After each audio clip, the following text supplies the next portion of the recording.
Have you ever stopped to wonder what's really going on inside your phone, or your laptop, or even your TV remote? It's like a tiny microscopic city in there, all these little components working together. Well, today, we're going to meet the two tiny titans of technology that make it all possible. So, let's just jump right in. This is kind of the central question of all modern electronics, right? How in the world do you take something with the power of a room-sized computer from, decades ago and shrink it down into something that fits in the palm of your hand? Well, the answer is way smaller than you think. The secret here isn't one single magical invention. Nope, it's all about how the fundamental building blocks, the little electronic parts, are put together. What you're looking at here are two totally different ways of thinking about building circuits, and their battle for space has basically defined every single device we use today. First up, let's meet the veteran, the established original. This is through-hole technology, or THT for short. For decades, this was the standard, and for a really good reason. It's strong, it's reliable, honestly, it's the foundation that all modern electronics were built on. So, what is it exactly? Well, imagine you're putting up a tent and you push a metal stake through the ground to anchor it. Through-hole components work pretty much the same way. They have these little metal legs, we call them leads, that go all the way through holes in the circuit board and then get soldered down tight on the other side. The whole process is super straightforward but also incredibly robust. You drill the holes, you pop the component right in, and you solder it from the back. Simple as that.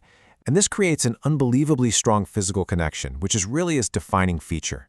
In this picture, it shows you exactly what I'm talking about. You can see those leads going right through the board, anchored down with solder. I mean, that component is not going anywhere. This physical strength is its absolute superpower. And this is why THT is still the king where durability really matters. Think about things that get a lot of physical stress, like USB ports you're always plugging and unplugging, or parts in heavy industrial machinery. It's also an absolute dream for hobbyists and people building prototypes because you can actually solder and replace these parts by hand pretty easily. But then came the challenger, the one that changed everything. Meet surface mount devices, or SMD. If THT is the sturdy, reliable veteran, SMD is the lightning-fast, tiny, revolutionary newcomer that gave us the world of sleek, modern gadgets we live in now. So, unlike our tent stake, an SMD component is more like a tiny high-tech sticker. It has no long legs at all. Instead, it's designed to just sit right on the surface of the board, where it gets soldered onto little copper pads. No holes needed. And the manufacturing process is a completely different ballgame. It's all about speed and precision. First, a machine squirts on solder paste with just surgical accuracy. Then, another robot places the tiny components at insane speeds. And finally, the whole board gets baked in a special oven, which melts the solder and locks everything perfectly in place. And this is the engine of miniaturization. A pick-and-place machine, like you see here, can place thousands upon thousands of these tiny little components every single hour. It's way faster and way more precise than any human could ever hope to be. This, right here, is how you build a smartphone. And the advantages are they're a total game changer. The components themselves become microscopic, which lets engineers pack way more features into a much smaller space. And all that automation makes building millions of them faster and cheaper. Seriously, without SMD, there would be no smartphones, no smartwatches, no modern laptops, period.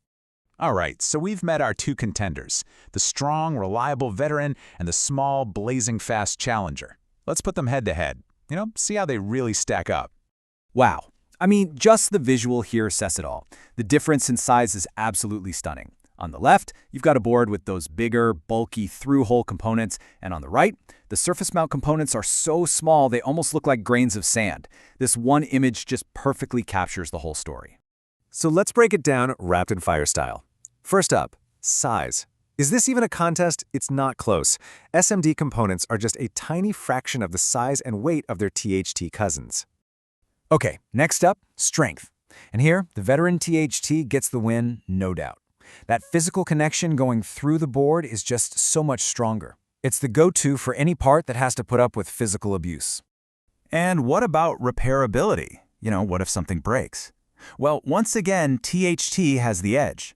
With its bigger parts and simpler solder joints, it's way easier for a technician or a hobbyist like me to fix by hand. Trying to repair those tiny SMD components? Yeah, that often requires specialized tools and a very, very steady hand. So this table really gives us the final tale of the tape. SMD wins on density, speed, and cost when you're making millions of something, perfect for compact gadgets. But THT wins on pure strength and ease of repair, which makes it ideal for prototypes and super reliable gear that might get knocked around a bit. So who's the winner? Who takes the belt? Well, this is where the story takes a really cool twist, because in modern engineering, it isn't actually a competition, it's a collaboration. That's right.